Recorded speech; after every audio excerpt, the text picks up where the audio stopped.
Pengen punya income yang tinggi? Pengen punya waktu yang fleksibel? Siapa sih yang nggak mau? Makanya banyak orang pengen banget bangun bisnis atau jadi yang namanya entrepreneur. Namun, masalahnya bikin bisnis gak segampang itu. Bukan masalah modalnya aja. Kadang kita lihat banyak bisnis yang awalnya menjanjikan, padahal udah punya banyak modal juga, ternyata nggak seindah itu, alias gak sustain dan gak bertahan. Lalu gimana caranya biar bisnis kita bisa sustain? Mari kita bahas. Banyak cerita di luar sana berkata, yang penting katanya kerja keras dan pantang menyerah, jadi bisnis kita bisa sukses. Namun, rasanya sekarang itu saja nggak cukup. Bukan berarti nggak penting ya, tapi masih belum cukup. Di sisi lain, sebenarnya banyak juga kisah sukses, cerita, tips, dan pembelajaran dari pebisnis sukses di luar sana dengan berbagai poin-poin yang ada. Kalian bisa nonton di YouTube, TikTok, maupun Instagram. Namun video kali ini kita pengen bahas poin atau pendekatan yang beda. Dalam artian karena jarang dibahas. Padahal pendekatan ini salah satu yang bakal kasih impact besar untuk membangun sebuah bisnis menjadi lebih sustain. Namun, ini bukan berarti satu-satunya hal yang bikin bisnis sukses dan sustain. Tentunya juga harus diikuti dengan elemen-elemen lainnya. Pendekatan yang dimaksud adalah data-driven. Artinya, kita mengambil keputusan segala sesuatu berdasarkan data yang ada. Bukan berdasarkan feeling yang mungkin gak ada dasar atau pondasinya. Atau cuma ikut-ikut aja. Sebelum kita bahas tentang kenapa menjadi data-driven itu begitu penting, mari kita bahas tentang konsep mengenai data. Ada konsep yang kita kenal sebagai piramida data, di mana konsep ini menjelaskan tentang hubungan antara data, information, knowledge, and wisdom. Data itu kumpulan fakta yang masih berantakan dan belum ada bentuknya. Kalau data tersebut sudah diproses, diolah, maka itu akan menjadi informasi.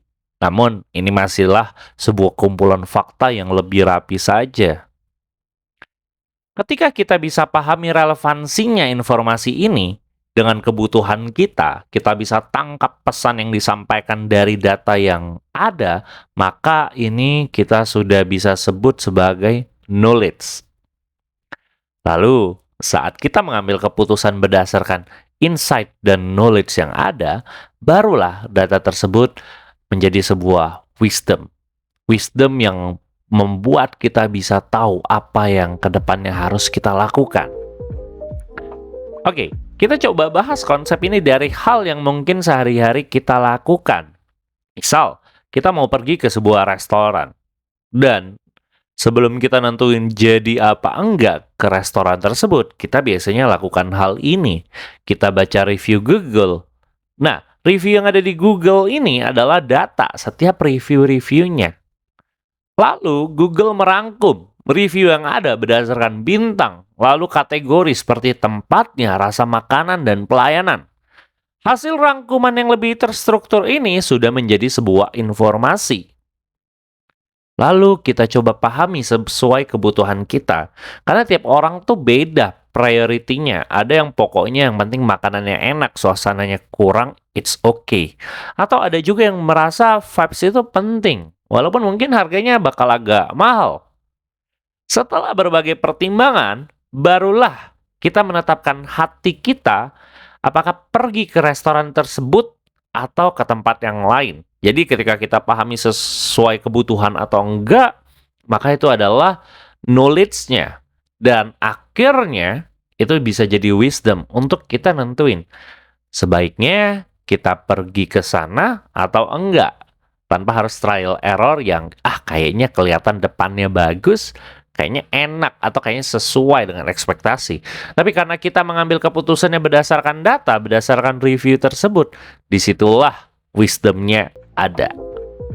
Lalu, bagaimana relevansinya dan bagaimana ini bisa begitu penting bagi sebuah bisnis? Nah, dalam bangun bisnis, kita perlu bangun fondasi di berbagai aspek seperti keuangan, marketing, operation, dan sumber daya manusia. Selain itu, setiap harinya kita itu akan menghadapi berbagai situasi yang mengharuskan kita mengambilkan keputusan dan seringkali kita yang membuat keputusan berdasarkan feeling kita aja, apa yang kita lihat di luar sana. Padahal, gak semuanya itu cocok sama bisnis kita. Alhasil, keputusan yang salah bakal membuat kerugian dan kehilangan kesempatan. Masalahnya, waktu dan resource kita itu terbatas. Bukan berarti nggak boleh coba-coba. Boleh kok coba. Namun, ibarat dalam games, nyawa kita ada batasnya. Dan, dengan menjadi data-driven entrepreneur, kita bisa mengurangi jumlah keputusan yang salah.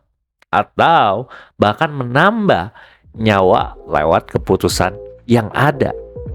Saya kasih contoh sederhana lewat ilustrasi. Ada pebisnis namanya Tony.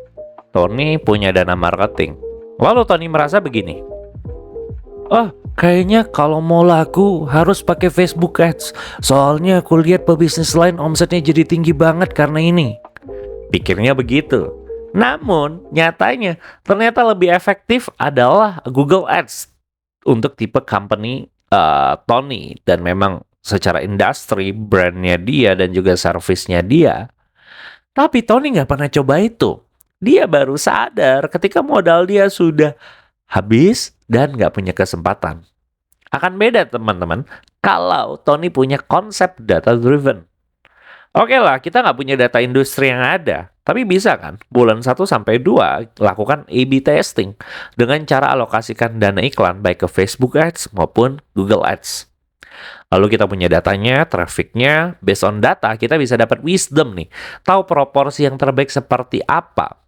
Secara nggak langsung, keputusan Tony tadi itu yang salah ya, itu mengurangi nyawanya. Tapi kalau kita jadi lebih data-driven, kemungkinan nyawa kita berkurangnya itu lebih kecil. Cuma di bulan 1 dan 2 waktu trial error, waktu A/B testing, baru kita take decision kan. Nah, dan ketika dia udah menemukan proporsi yang tepat, secara nggak langsung juga nambah nyawanya. Karena kalau marketingnya efektif, dapat another profit, dalam artian nyawa kita nambah. Itulah contoh ilustrasi sederhana gimana data driven itu bisa sangat-sangat mempengaruhi bisnis kita.